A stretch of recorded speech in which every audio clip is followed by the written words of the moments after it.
Morning guys, naanami ng bayabas, guava. Ako na siya bayabas. Pwede na siguro ni tanan karon. Isa pa lang kung ay, Ask them if they will isa pa clean lang here, kung how much they will pay. okay, Huh? okay. Isa pa lang kung tapos okay. Naana po dere. Duha po ni siguro siya kabuok. Oh no, oh! Fall down! Yeah. Remove the one. Wallah. Yeah. Isa na lang guys. Nabilin. Oh, kasayang pod oy. Ambot pa ingon na ba ni siya? Mga na pag-usab na ano pa kaduha pero kani pwede na siguro ni. Kwaon ni siya kay kadako naman. Dako naman siya oh. Oh, dako na siya. Kwaon siguro na mo ni karon.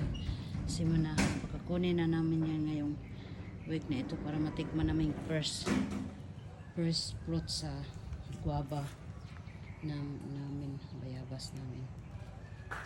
Ito guys. Late lang siya na punuan. Kana ra siya. Tapos na buyag kayo. Buyag kayo, dako kayo ang fruits.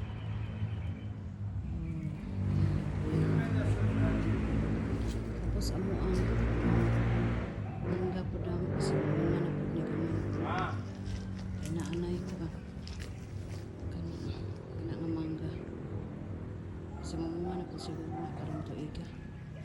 Salamat guys for watching. Hello guys, naapod may marang sa mong likod sa mong balay. Daghan kay bunga. Guys, bunga. Kapit na po niyo karong baka ngayong week na ito. Ngayong week, sorry. Baka ngayong next month kain na rin kami nito. Ito, ano siya? Oh, dere oh, dito. Ang dami. Look, ang dami. Sa likod ng bahay naman to. Ang daming bunga. Ang daming bunga. Ito din, rambutan din. Rambutan. Siguro 2 years pa siguro to or 3 years tapos ka na. May pa, tagal pa yun. Ito hindi naman namunga yung lansunis ngayong year na ito. Baka September. Mas okay lang pa. Ito. Sarap tingnan.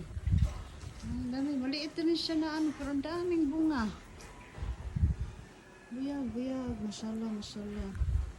Tapos itong lansunis namin mayroong namunga siya. Kaso lang nangahulog, nangahinog, nangaliki, nangahulog dyan sa lupa.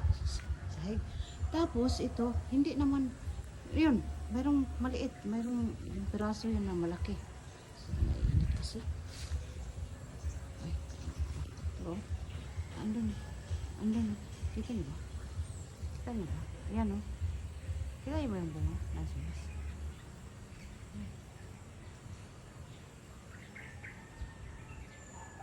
Ayan.